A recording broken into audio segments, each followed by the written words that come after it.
Усім прывітанне, з вами Зміцер Лукашук. Як звычайна мы абмяркоўваем падзею Беларусі і за яе межамі, і сёння мы абмяркоўваем з нашим гостем у рэгулярных стрымах палітычны эксперт, гісторык Александр Фридман. Добрый день, спадар Александр. Добрый день, спадар Зміцер, вітаю.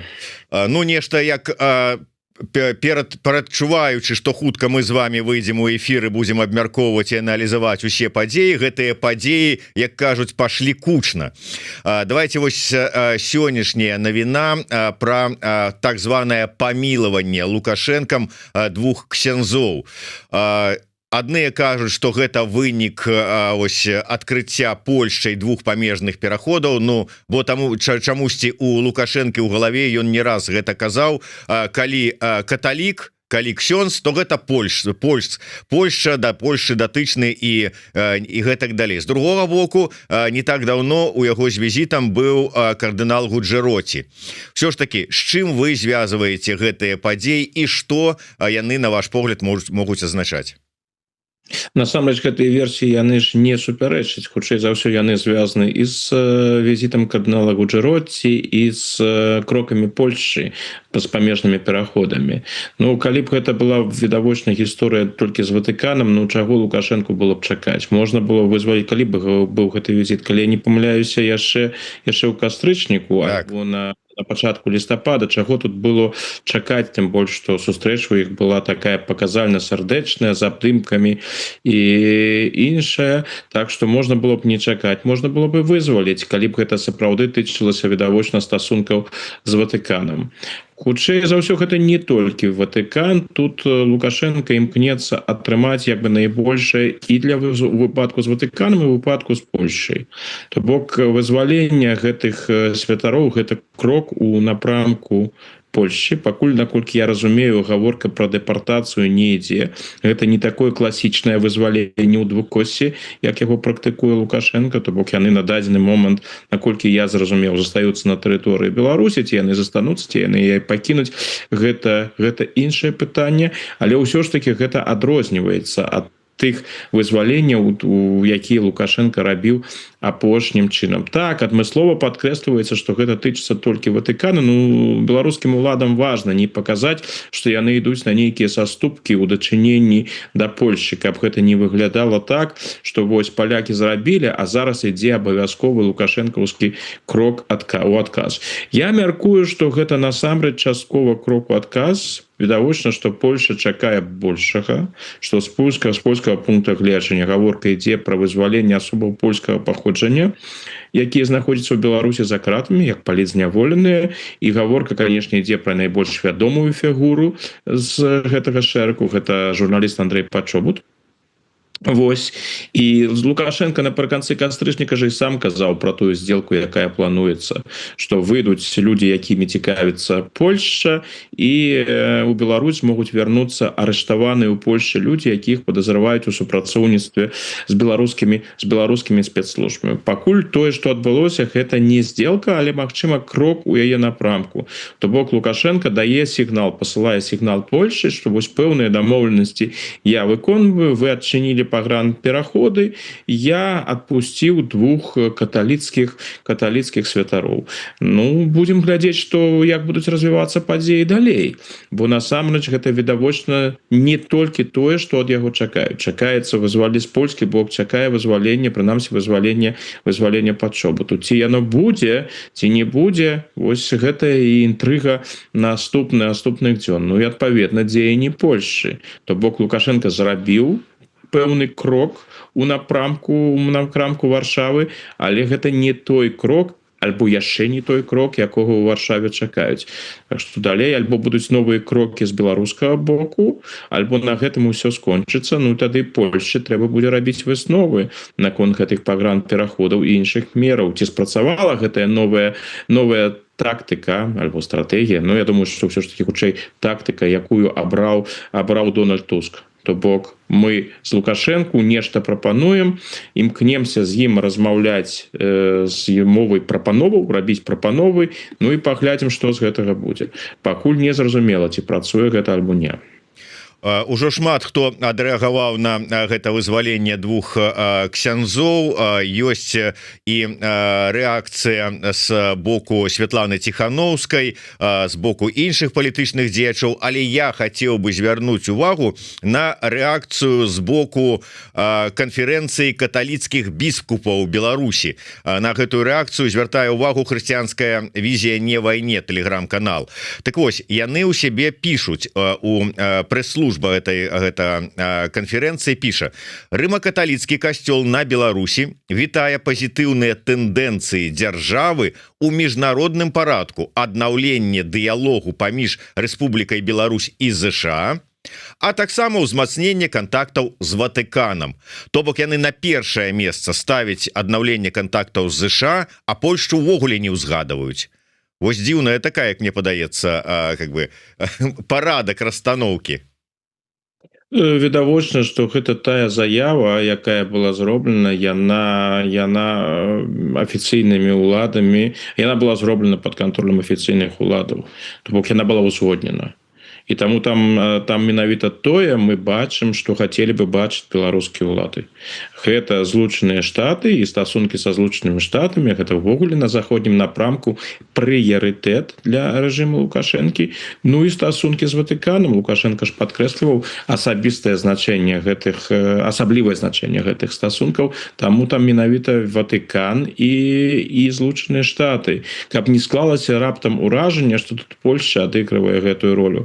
Беларускія ўлады ў ніякім разе не жадаюць, каб стварылася такое ўяўленне пра тое, што вызваленне гэтых святароў з'яўляецца крокам насустрач Польшчы. Яно нават і інтэрпрэтацыі, якія ёсць у дзяржаўнай прапагандзе, там розныя каналы, якія там пішуць, тыя ж тэлеграм-каналы, там жа менавіта ідзе такая інтэрпрэтацыя, што вось Лукашенко зрабіў такі высакародны ўчынак, гэтыя ксяндзы памыліліся, вось Лукашенко іх вызваляе, і вось гэта перш за ўсё такі высокамаральны ўчынак з боку Лукашэнкі, а вось гэтая польская кампанента, што гэта нейкі крок у стасунках з Польшай, гэта ўсё выносіцца за дужкі. Прытым, канешне, цікавы момант, ён звязаны з асобамі гэтых святароў. Я просто гэта не ведаю, ці з'яўляюцца ли яны, напрыклад, грамадзянамі Польшчы. Калі б яны з'яўляліся грамадзянамі Польшчы, чаго выключаць у гэтым кантэксце, безумоўна, нельга, так гэта абірае зусім іншы каларыт уся гэтая гісторыя. Але гэта акалічнасці. Галоўны месадж беларускага боку, які ідзе, вось як яны спрабуюць гэта прадставіць, што да Польшчы гэта не мае аніякіх стасункаў, і гэта, канешне, цалкам супярэчыць той логіцы і рыторыцы Лукашэнкі. Бо калі Лукашенко разважае пра каталіцкую царкву, пра каталікоў, пра заходнюю Беларусь, дык заўсёды так ці інакш гэта пытанне часу, калі ён звяртаецца да Польшчы. Гэта ўяўленне, што каталікі, калі, можа, і не палякі, але прынамсі моцна з Польшчай звязаны, і каталіцкія пытанні ў Беларусі гэта таксама хаця б часткова польскія пытанні, гэта ўяўленне ў Лукашэнкі прасхочваецца. І думаю, што гэты выпадак ён не іншы. Так што з Польшчай, безумоўна, гэтае вызваленне звязана.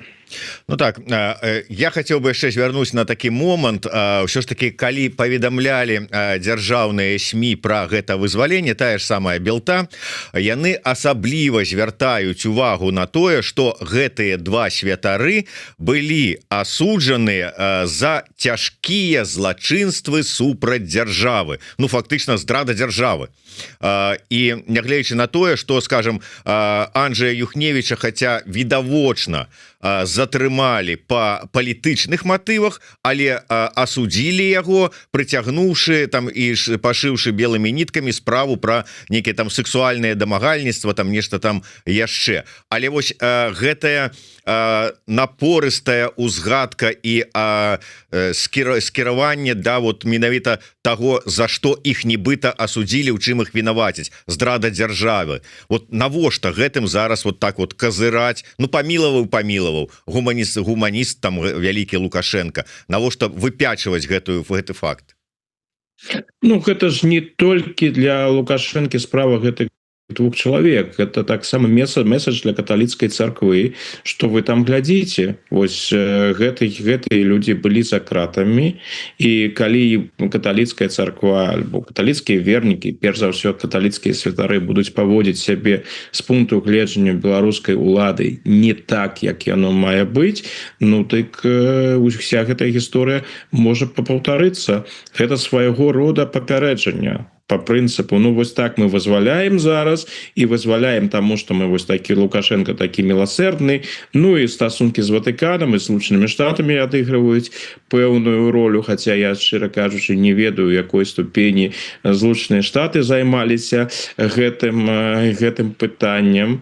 Ну, магчыма, у Лукашэнкі ўсё бывае звязана, што паколькі папа рымскі, ну, сённяшні папа рымскі гэта амерыканец, ну, напэўна, і тут амерыканскае паходжанне папы рымскага можна прывязаць і зрабіць, што вось стасункі з Ватыканам, паколькі кіруе Ватыканам грамадзянін Злучаных Штатаў, ну так это таксама і стасункі ў пэўным сэнсе са Злучанымі Штатамі. Магчыма, тут такая у іх лагічная прывязка. Але як я казаў, месседж такі, што вот сёння мы вызваляем, але мы вызваляем папярэджваючы, што калі што пойдзе не так, як нам патрэбна, можам паўтарыць і не будзем там глядзець каталіцкі святар, там монах і іншае.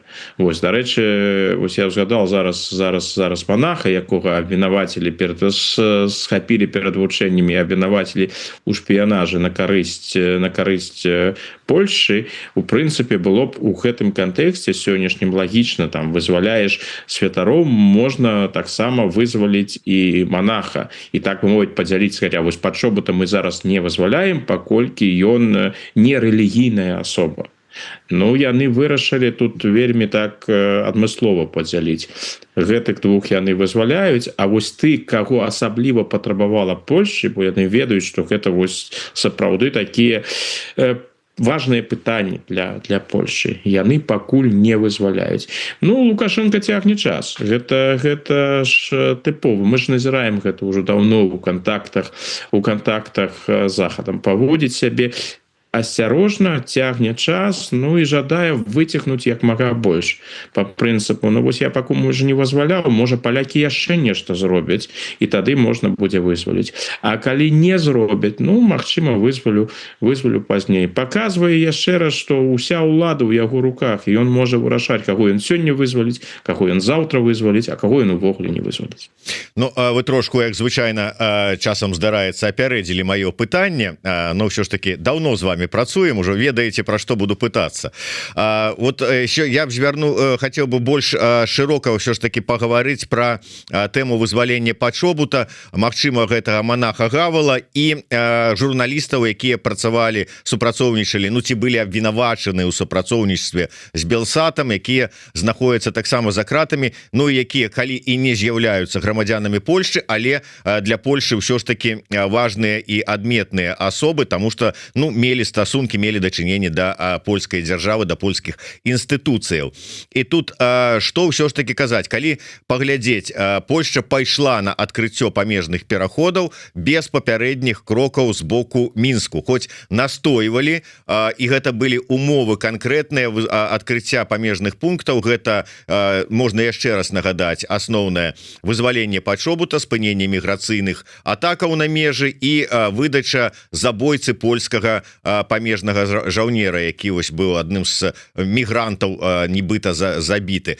Ну, пра іншыя там патрабаванні, умовы больш шырокія ў кантэксце патрабаванняў Еўрасаюза ўсяго казаць не трэба, но вот былі пэўныя умовы. Іх не выканалі, але памежныя пераходы адкрыліся. Нібыта наўзамен нічога няма. То бок зараз Лукашенко, каб вызваліць тых, каго, як ён там сказаў, што Польшча пайшла на паваду у Літвы і адклала адкрыццё гэтых памежных пераходаў на 2 тыдні, і гэтым чынам, гэтым дзеяннем сарвала вызваленне пачобута.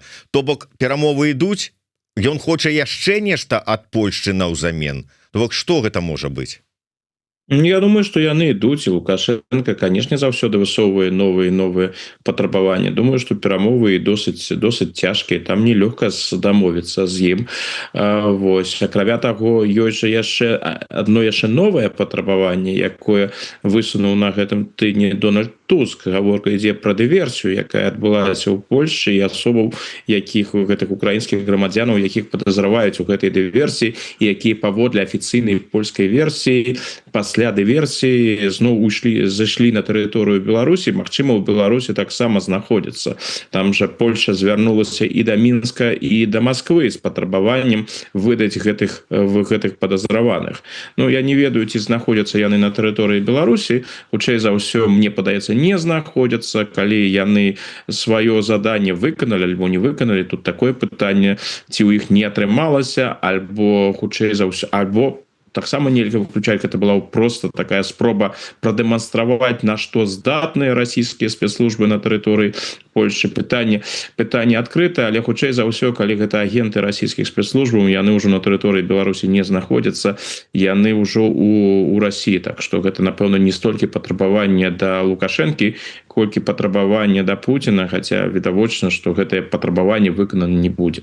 Тая ж гісторыя, дарэчы, з забойцам польскага памежніка. Пытанне, ці ён знаходзіцца на тэрыторыі Беларусі, альбо яго дэпартавалі. Ну і ўвогуле гэта перадаць гэтага чалавека Польшчы, ну гэта для беларускіх уладаў не вельмі прыемна і рызыкоўна. Хто яго ведае, што гэты чалавек можа паведаміць польскім у Польшчы, калі з ім будуць размаўляць польскія следчыя. Так можа быць вельмі непрыемная інфармацыя. Цяжкасць сітуацыі з пачобутам, наколькі я яе разумею, заключаецца ў наступным. Я асабіста пачобута не ведаю, але я досыць шмат пра яго чытаў і размаўляў з людзьмі, якія лічаць, што яны яго асабіста добра ведаюць, і ўсе гэтыя людзі падкрэсліваюць адну асаблівасць асобы Андрэя Пачобута. Гэта прынцыповы і упарты чалавек. Гэта чалавек, у якога ёсць прынцыпы, чалавек, які ад гэтых прынцыпаў не адмаўляецца.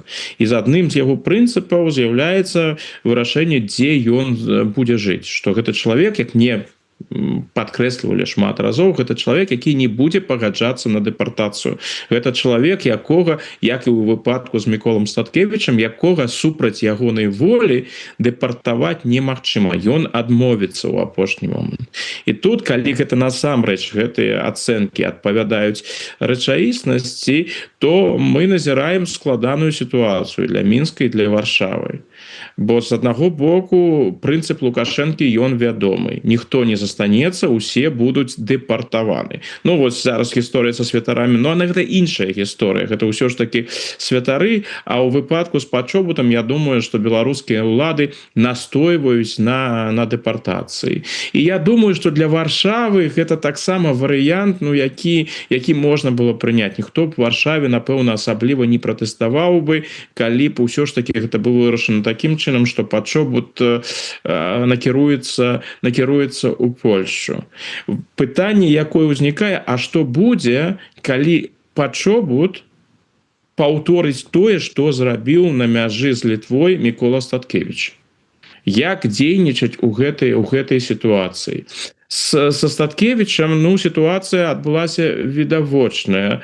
Прынамсі, амерыканская пазіцыя выглядае так. У Статкевіча была магчымасць сысці ў Літву, дамовіліся пра ягонае вызваленне. Статкевіч гэтай магчымасцю не скарыстаўся. Ну, не скарыстаўся і не скарыстаўся. Урэшце рэшт, кожны чалавек сам вырашае, ці карыстацца яму гэтай магчымасцю ці не. Пакуль не выглядае так, што паміж Мінскам і Вашынгтонам былі нейкія супярэчнасці наконт Статкевіча. Каб там амерыканцы настойвалі, каб Статкевіча вызвалілі ізноў, каб ён мог застацца ў Беларусі і іншае. Проста падаецца, што пытанне Статкевіча было вырашана Мінскам і Вашынгтонам вывесці задушкі. Ну вось усё, не адбылося і не адбылося, ідзем далей. Што тычыцца пытання пачобута, то гэта больш цяжкая гісторыя. Ну мне вельмі, я не магу уявіць такой сітуацыі, што паўторыцца тое ж самае, што было са Статкевічам, і ад Варшавы не будзе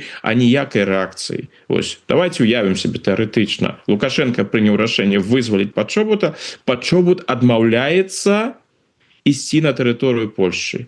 Ну, паспрабавалі яго выкінуць, ён вярнуўся. Там розныя магчымасці можна сябе выявіць. Ну што будзе адбывацца ў гэтым выпадку? Скажа Варшава, ну, у яго была магчымасць, ён гэтую магчымасць не выкарыстаў, не, відавочна не. Варшава будзе настойваць на вызваленні Пачобута. Не на дэпартацыі, а менавіта на вызваленні. Так што гэта можа толькі пагоршыць сітуацыю і для Варшавы, і для Мінска. Таму гэтыя перамовы вакол Пачобута, вакол вызвалення гэтай фігуры, напэўна, вельмі цяжкія. Бо мы маем справу з чалавекам, які не хоча быць аб'ектам у руках іншых. Мы маем справу з высакароднымі людзьмі, такіх людзей насамрэч няшмат, якія маюць свае прынцыпы і не жадаюць быць аб'ектамі, а жадаюць заставацца суб'ектамі, якія самі вырашаюць, як ім жыць, дзе ім жыць, як ім існаваць. Я вот хотел бы удакладніць, прагучала ад вас фраза наконт таго, што верагодна Вашынгтон і Мінск пагадзіліся вывесці пытанне Статкевіча на сёння вось задушкі перамоваў. То бок не абмяркоўваць. Я раблю такія высновы. Мы ж не бачылі ніякай афіцыйнай рэакцыі з боку Вашынгтона на кейс Статкевіча. Не было аніякіх выказванняў на гэты конт. Ну, канешне, гэта непрыемная была сітуацыя для амерыканцаў, але відавочна, што стаўленне абыходжання беларускіх уладаў са Статкевічам не з'яўляецца там нейкім бар'ерам для новых кансультацый і сделак з Лукашэнкам. Тое, што вось зараз перамовы паміж Лукашэнкам і амерыканцамі відавочна зацягнуліся, і паводле Лукашэнкі нават у гэтым месяцы ўсё ж таки візіта Джона Колла не адбудзецца. Лукашенко гаворыць хутчэй ужо пра наступны месяц, да і тое не вельмі ўжо так упэўнена, што гэта так уже не кажа на 100%, што я ўпэўнены, што гэтыя перамовы адбудуцца. Там, калі не памыляюся, фармулёўка у Лукашэнкі была прыкладна такая сёння: магчыма, они адбудуцца, ён сыходзіць з таго, што яны адбудуцца, гэтыя перамовы. Але не выглядае так, што вось гэта ўсё зацягнулася з той прычыны абыходжання беларускіх уладаў са Статкевічам. Было б шыкоўна, калі б я памыляўся. Але ў мяне склалася ўражанне ад таго, што я чытаў, бачыў, што для амерыканскага боку кейс Статкевіча вось такой праблемай не стаў. І мы павінны ўсё ж таки адрозніваць яшчэ раз стаўленне Польшчы і стаўленне Злучаных Штатаў. Для Злучаных Штатаў пры ўсёй сімпатыі, якой, напэўна, Кол і яго паплечнікі маюць да беларускіх палітзняволеных, ну гэта для іх нічога асабістага. Калі б Кола, напрыклад, прызначылі такім жа прадстаўніком прэзідэнтам Трампа, я не ведаю, у справах Калумбіі, магчыма, і будзе праз нейкі час такі прадстаўнік, які будзе спрабаваць вырашаць праблему ў двухбаковых стасунках паміж Злучанымі Штатамі і Калумбіяй. Дык Кол бы, напэўна, з задавальненнем узяўся бы за гэтую справу і так бы ж яе рабіў, як ён яе робіць у выпадку Беларусі. Тут нічога асабістага, ён выконвае тыя задачы, якія перад імі паставілі. Што тычыцца да польскіх уладаў, то кейс Пачобута гэта іншы. Пачобут гэта чалавек вельмі шчыльна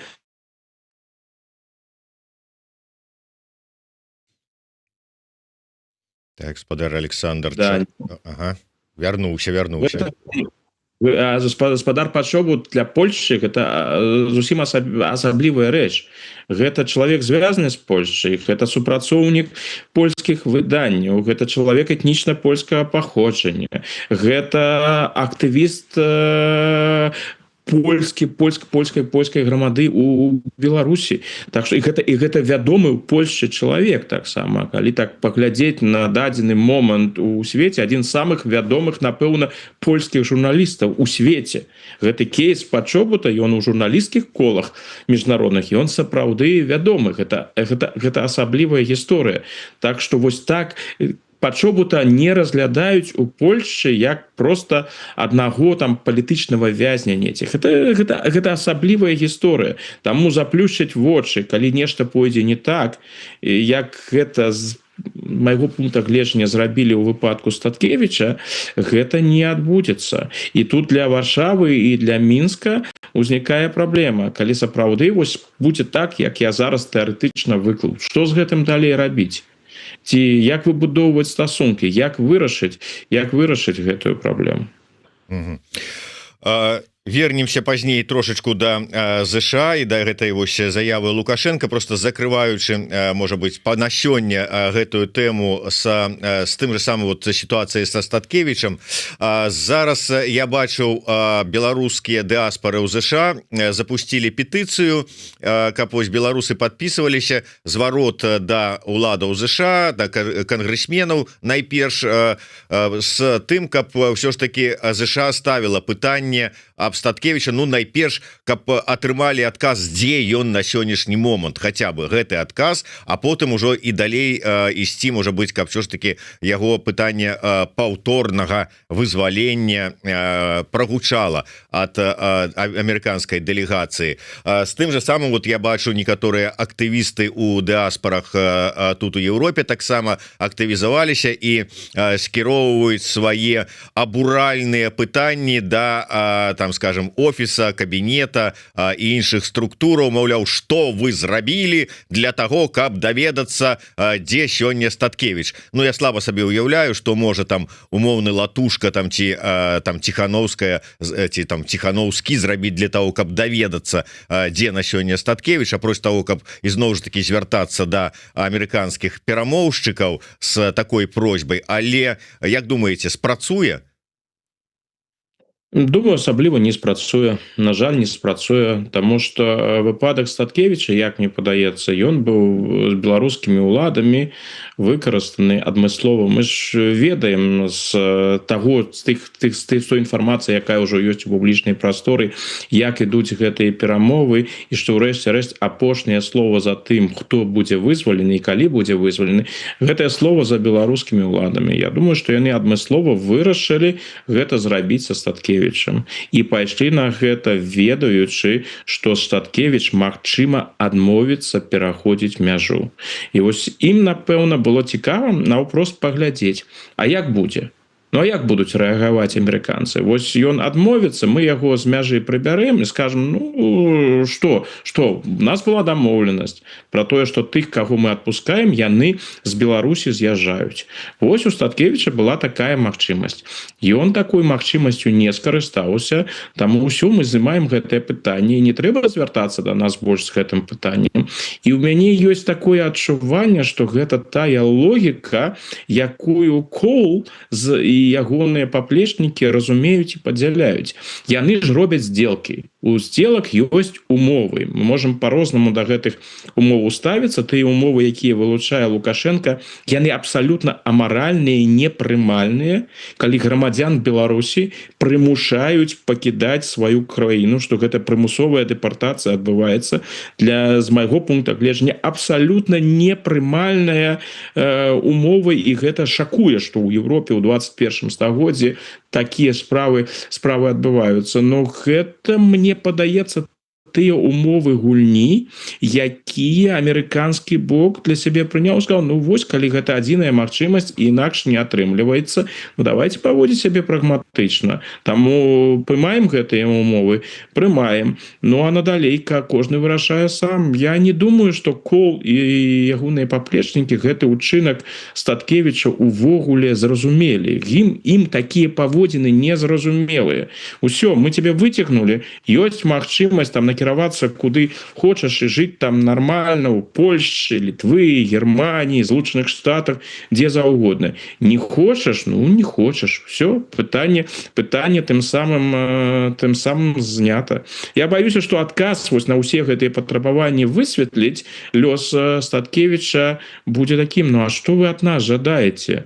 Звяртаецеся да самога Статкевіча, пытаецеся у яго, чаму ён так сябе паводзіў. Усё, мы далі яму магчымасць, ён гэтай магчымасцю не скарыстаўся. Мне падаецца, што вось логіка амерыканскіх перамоўшчыкаў, яна менавіта такая, і гэта ўвогуле логіка гэтай адміністрацыі. Гэта ж назіраецца ва ўсіх гэтых здзелках, якія выходзяць з атачэння Трампа, як яны працуюць. Розныя там маральныя пытанні каштоўнасцяў і іншае, гэтыя пытанні ўвогуле не ўздымаюцца. Здзелкі гэта не пра мараль. Здзелкі гэта пра вынік, які павінен быць дасягнуты любымі метадамі. Я звярнуся да амерыканскага трэка, і вось словы, якія сёння сказаў Лукашенко з гэтай нагоды. Ён там прымаў кіраўніка сваёй адміністрацыі Крутога, яны абмяркоўвалі планы паездкі на бліжэйшы час, і там па поўдню планеты, і ён там збіраецца ехаць М'янма, Алжир і гэтак далей, Кыргызстан, але сказаў яшчэ: хутчэй за ўсё, яшчэ ў снежні у нас перамовы з нашымі амерыканскімі партнёрамі. Прынамсі, на гэта арыентуемся. Вось такія словы Лукашэнкі, то бок не цяпер, як мы чакалі, што вось Трамп сказаў, што Коула прызначыў, Коул там ужо працуе над вызваленнем 50 палітвязняў, і чакалі ўжо, што вось зараз бліжэйшымі днямі Коул у Мінску, а праз яшчэ пару дзён ён з Мінска там альбо вязе, альбо людзі просто аб'яўляе пра вызваленні. Гэтага няма. Ужо колькі часу гэтага няма, а сыходзячы са слоў Лукашэнкі, яшчэ і як мінімум да снежня, і ў снежні невядома калі будзе ці не будзе. Чаму? У чым затык, вот як вы думаеце, чаму такая пауза ў перамоўным трэку? Ну, давайте пачнем з адпачынкаў Лукашэнкі і з ягоных візітаў, і потым звернемся да гэтага амерыканскага трэка. Вось гэтыя візіты ў паўднёвым накірунку, гэта ўжо для Лукашэнкі ў апошні месяц года стала такой пэўнай традыцыяй. Так, ён накіроўваецца ў гэтыя краіны, ён мае рацыю, калі ён апісвае гэтыя візіты як такі досыць цяжкі перыяд. Вось калі паглядзець геаграфію: Алжир, М'янма, Кыргызстан, ну і, канешне, Аб'яднаныя Арабскія Эміраты, ну куды ж без адпачынку там, ён гэта не ўзгадвае, не можа. Як жа ж не праверыць банкаўскія ячэйкі? Як же сказать, что я не поеду в свой любимый зимовый отпочинок у Эмираты? Не, ну, конечно, ён там будзе, хутчэй за ўсё будзе, но гэта насамрэч досыць цяжкое выпрабаванне. Гэта ж не вельмі так просто так по свету лётаць, праводзіць перамовы і іншае. Так што калі Лукашенко кажа пра складаны час, які яго чакае, ён мае рацыю. Вось фізічныя нагрузкі там будуць сур'ёзныя, ну таму адпаведны падыход. Ён же кажа, што вы глядзіце, я поеду туды, куды я павінен паехаць, дзе ніхто іншы не можа за мяне паехаць. Ну відавочна, што праводзіць такія вандроўкі, такія падарожжы Лукашенку не вельмі ўжо просто ў яго сённяшнім стане. Но мы ж гэта бачылі ў мінулыя гады, там ягоны візіт у Зімбабве і іншае. Гэта што тычыцца гэтых візітаў. Цяпер што тычыцца Злучаных Штатаў. Ну, мне падаецца, тут шэраг чыннікаў.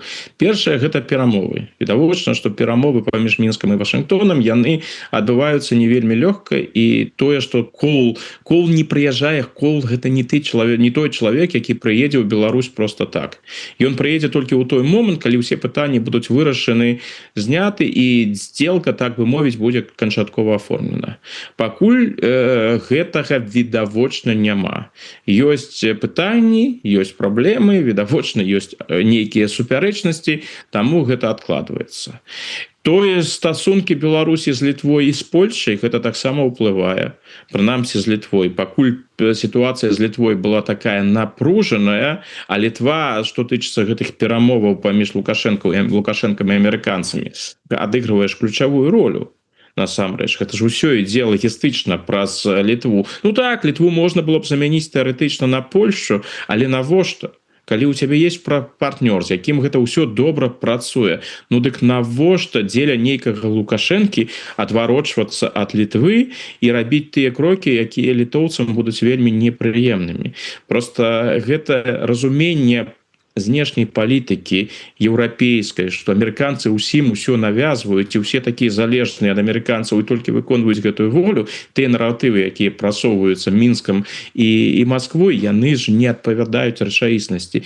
Так, гэта партнёрскія стасункі паміж Злучанымі Штатамі і Літвой. Канешне, там вялікая розніца, і ў гэтых стасунках Злучаныя Штаты дамінуюць, але уявіць сябе, што вось ёсць загад са Злучаных Штатаў і літоўскія ўлады гэты загад выконваюць, но гэта вельмі смешнае ўяўленне. Так што пакуль там былі складанасці, нейкія зрухі быць не маглі. Но зараз, падаецца, на літоўскім напрамку ўсё больш-менш вырашана. І было б лагічна, каб гэты візіт адбыўся там на гэтым тыдні, можа, на наступным тыдні. Вось такіх перашкодаў, відавочных перашкодаў няма.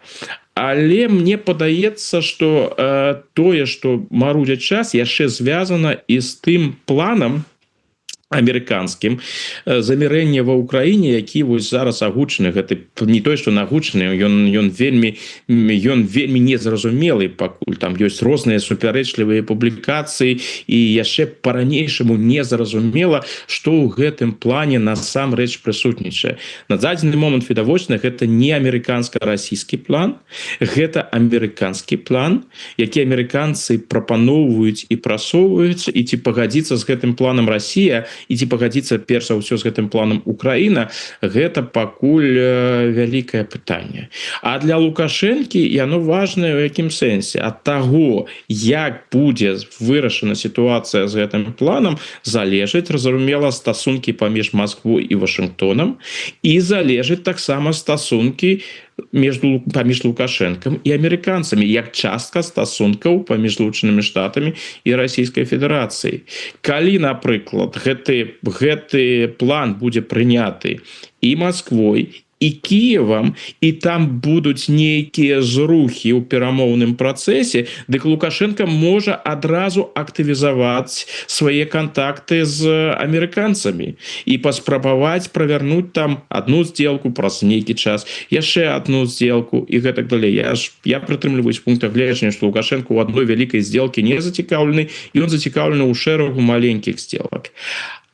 Дык вось, а калі не атрымаецца, калі, напрыклад, Масква адмовіцца ад гэтага плана, тое, што зараз усё выходзіць, усё больш інфармацыі, там, канешне, хапае вельмі непрыемных рэчаў для Кіева ў гэтым плане.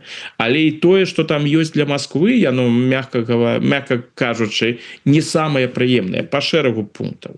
Ну, яшчэ пытанне, што насамрэч у гэтым плане застаецца. Але выключаць, што гэты план будзе ў рэшце-рэшт адрынуты Масквой, і гэта правядзе яшчэ да далейшага пагаршэння расійска-амерыканскіх стасункаў, магчыма, да новых санкцыяў Злучаных Штатаў супраць Расійскай Федэрацыі, гэта таксама нельга выключаць. Я думаю, што калі гэты план будзе адрынуты, тут амерыканская палітыка можа моцна змяніцца і ў дачыненні да Украіны, і ў дачыненні да Расіі. І вось у такіх умовах, Лукашэнку няма куды спяшацца. Лепш пачакаць, паглядзець, а як там будуць развівацца падзеі. Ну і яшчэ мара-то ягоная ружовая застаецца, а можа, вось і ён спатрэбіцца ў пэўны момант у якасці канала інфармацыі. Зараз не выглядае так, што яго выкарыстоўваюць у якасці нейкага канала інфармацыі. Тыя публікацыі вакол плану, якія выйшлі, яны паказваюць, хто ўдзельнічае. Перш за ўсё, амерыканцы, гэта амерыканскі план. Яны праводзяць кансультацыі як з расійскім бокам, так і з украінскім бокам. А што тычыцца міжнародных пасярэднікаў, дык гэта Катар і Турцыя. Ніякага Лукашэнкі тут няма. І яшчэ нават больш. Учора ж была навіна пра тое, што, магчыма, Кіт Келах, спецпрадстаўнік Злучаных Штатаў, спецпрадстаўнік Трампа па Ўкраіне, і, дарэчы, чалавек, які займаўся беларускім напрамкам, хай сабе не так шчыльна, як Джон Кол, але як кіраўнік гэтага накірунка. Джон Кол жа быў да апошняга часу падначаленым Келага, ён і сустракаўся з Лукашэнкам, я маю на ўвазе Келага, і гэта Келаг абазначыў Лукашэнку у якасці канала сувязі з Расійскай Федэрацыяй. Дык што мы бачым? Келаг ніякага удзелу у новым плане Трампа не прымаў, і Келаг выглядае так, прынамсі з публікацыяй прэсы, моцна расчараваны тым, што яго фактычна вывелі з гэтай гульні, што ён мала на што там уплывае. І вось выглядае так, што ён нават на пачатку наступнага года сыдзе ў адстаўку. То бок беларускі напрамак у якасці канала сувязі з злучанымі з Расіяй, амерыканцы ад яго цалкам не адмаўляюцца. На ўсялякі выпадок ён выглядае так, што прысутнічае, але ў гэтым канкрэтны момант зараз не выглядае так, што ім хтосьці збіраецца скарыстацца. Ну так, да, Келаг заявіў, што ну нібыта там паводле ўсіх працэдураў пасада ці там асоба спецпрадстаўніка мусіць быць зацверджана сенатам. Без гэтага зацверджання яна можа выконваць свае абавязкі 360 дзён, ну год, і вось год сканчаецца. Ну гэта в прынцыпе, як мне падаецца, фармальная такая падстава вось з прычыны той, якія вы агучылі. Ну паглядзім, як яна будзе развівацца. Я на завяршэнне, спадар Александр, хацеў бы звярнуцца да праз літоўска-беларускі трэк, але выйсці трошку на іншую тэму. Зараз можна было б, конечно, паразважаць пра тое, што ну вот сёння ўначы Літва адчыніла мяжу, два памежныя пераходы, Каменны Лог і Беняконі пачалі працаваць, які не працавалі. Зараз паразважаць, хто тут усё ж такі, як это спадар Класкоўскі сказаў, здаў назад больш. Літва, адкрыўшы заўчасна сваю мяжу, ці Лукашенко, спыніўшы іміграцыйны крызіс, і шарыкі, як это ён сказаў, якія лётаюць там, літоўцы самі сабе запускаюць.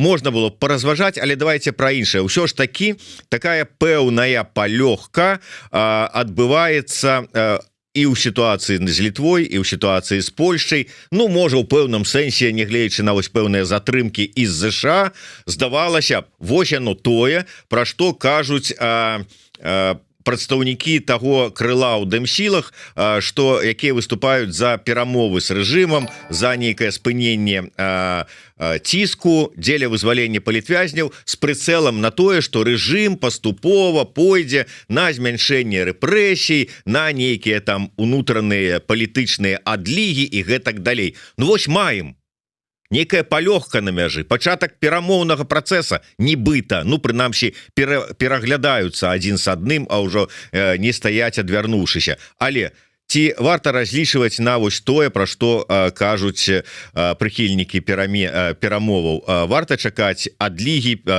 спынення рэпрэсій і ўсяго астатняга? Ну, яшчэ не такі працяглы час прайшоў, каб рабіць сур'ёзныя высновы. Мы бачым, што абодзве бакі, і заходні бок, назовем гэта так, і лукашэнкаўскі, яны паводзяць сябе асцярожна. Няма даверу з абодвух бакоў. У Мінску хранічна не давяраюць захаду, і Польшча, Літва, Злучаныя Штаты ў меншай ступені, але Еўропа не давяраюць Лукашэнку. У такой сітуацыі важна, каб з'яўляўся пачаткова, каб увогуле там нейкія парасткі даверу з'яўляліся. Па прыкладу, мы зрабілі гэты крок, Лукашенко адказаў. Адказаў, усё, гэты цыкл мы прайшлі, цяпер новы крок з нашага боку, новы крок з лукашэнкаўскага боку. Пакуль мы бачым, што крокі зроблены, яны зроблены Літвой, яны зроблены Польшчай. Ёсць пэўныя адказы з боку Лукашэнкі. Тое, што мы сёння абмяркоўвалі гісторыю з гэтымі двума каталіцкімі святарамі, якіх вызвалі. Цяпер пытанне ў тым, а ці будуць наступныя крокі? З Лукашэнкам цяжка ў тым сэнсе, што Лукашенко заўсёды імкнецца гуляць толькі па сваім правілам і яшчэ схільны да таго, каб змяняць гэтыя правілы падчас гульні. Акрамя таго, Лукашенко вельмі непроста рабіць нейкія крокі на захад, бо ён заўсёды гэта робіць зараз з аглядкай на Маскву. І вось розныя фактары, яны на гэта ўплываюць. знешнепалітычныя фактары, там пытанні, як зараз ідзе з перамовамі паміж Расіяй і Украінай, увогуле ёсць нам нейкія магчымасці, якое становішча на фронте. Гэтыя усе гэтыя фактары, яны ўплываюць на ход гэтых перамоваў. Пакуль сур'ёзных крокаў з боку Лукашэнкі няма. Магчыма, яны будуць зроблены. То бок Лукашенко прынцыпова зацікаўлены у паляпшэнні стасункаў з заходнімі краінамі. І з эканамічнага пункту гледжання, і з пытання з магчымасці атрымаць новае поле для манёвра. Праблемай з'яўляецца тое, што Лукашенко не збіраецца нейкім чынам змяняць свой рэжым. Вось гэта для яго чырвоная лінія, за якую ён пераходзіць не збіраецца. Ён зацікаўлены ў паляпшэнні стасункаў, але прынцыпова важным для яго з'яўляецца захаванне рэжыма ў той форме, якую ён адбудаваў, і на тых прынцыпах, якімі ён карыстаецца і якія для яго з'яўляюцца галоўнымі. Так што мне падаецца, мы можам, калі гэты дыялог будзе адбывацца і вакольныя умовы будуць спрыяльныя, можа быць нейкая дээскалацыя на мяжы. То бок не будзе сур'ёзных міграцыйных крызісаў, будуць працаваць пагранпераходы і іншае. То бок вось гэтыя праблемы, іх можна вырашыць. Але разлічваць на тое, што раптам Лукашенко пойдзе на нейкую лібералізацыю, хай сабе і нават на касметычную лібералізацыю, я думаю, гэтага чакаць не выпадае, і не выглядае так, што ёсць нават сур'ёзны ціск у гэтым накірунку. І для Польшчы, і для Літвы, і тым больш для Злучаных Штатаў. Гаворка зараз ідзе пра тое, каб знайсці нейкае прымальнае статус-кво, у якіх умовах можна існаваць. Там нейкія доўгатэрміновыя альбо сярэднятэрміновыя мэты паляпшэння сітуацыі з правамі чалавека ў Беларусі і іншае. Ну, гэтыя мэты, я думаю, што нават з прычыны іх нерэалістычнасці ў дадзены момант яны існуюць, але існуюць толькі на паперы і сур'ёзна не абмяркоўваюцца. Ну і трэба завяршаць, але вось в апошні момант Браніслаў Новак праз данат прыслаў пытанне, можа быць коротко, каб все ж таки не крыўдзіць чалавека, што задаў пытанне. Мы вяртаемся да тэмы дыверсій у Польшчы і пытанне: на фоне дыверсіі ў Польшчы ці Лукашенко не баіцца, што Путін пачне яго рукамі, ну беларусаў рукамі, дыверсіі рабіць? Ці магчыма такое, каб не зазнаваўся з перамовамі?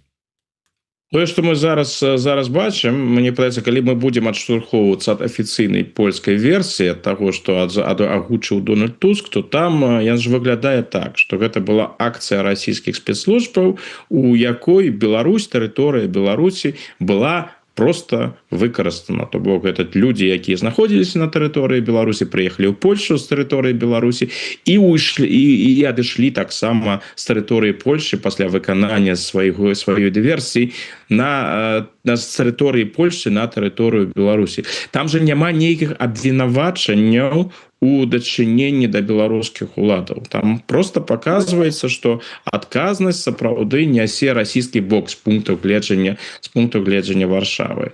Калі мы будзем глядзець, возьмем гэтую версію, і калі гэта адпавядае рэчаіснасці, ну гэта яшчэ раз паказвае, што Расійская Федэрацыя выкарыстоўвае беларускі рэсурс у тых мэтах, якія яна лічыць належным.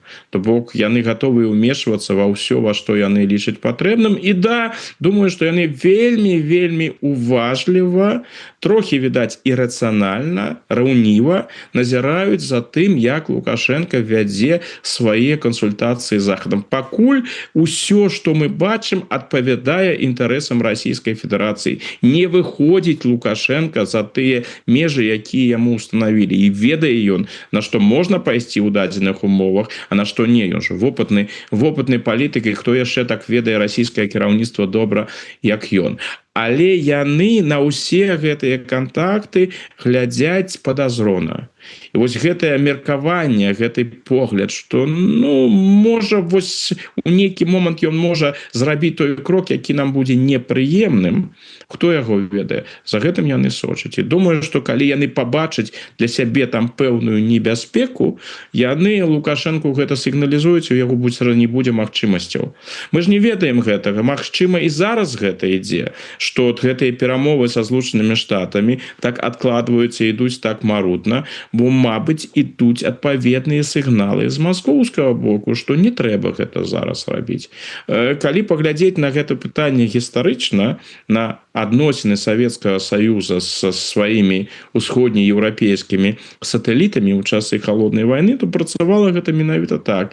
Яны вельмі, гэта не тое, што яны кожны раз там узмешваліся. Не, яны сачылі уважліва. І калі лічылі, што вось там адбываецца нешта, што зусім не патрэбна, супярэчыць інтарэсам Савецкага Саюза, ну дык адразу шлі адпаведныя загады. Вось гэтая сустрэча вам не патрэбна, туда вам не надо рабіць, з гэтай краінай вам не трэба рабіць дамоўленасці, іншае. Думаю, што працуе гэта так жа сама і з Лукашэнкам у сённяшняй сітуацыі. Дякую, вялікі спадар Александр. На жаль, трэба завяршаць нашу размову. Я нагадываю ўсім пра тэлеграм-канал спадара Александра. Подписывайтеся, калі для вас гэта бяспечна. Не забывайте подписываться на YouTube-канал Еўрарада і наш новый YouTube-канал Навокал. Ставьте свае падабайкі, націскайце на званочак, расшэрвайце. Таксама, калі для вас гэта бяспечна. Ну і заклікаю ўсіх не адыходзіць далёка. Адразу пасля заканчэння нашай размовы са Александром Фрыдманам чарговы выпуск праграмы «Ідэя X». Размаўляем пра беларускую нацыянальную ідэю, праз беларускую кухню з фуд-блогеркай Алесей Княжевич. Калі ласка, слухайте, глядзіце, подписывайтеся. До сустрэчы, жыве Беларусь. Жыве, до сустрэчы.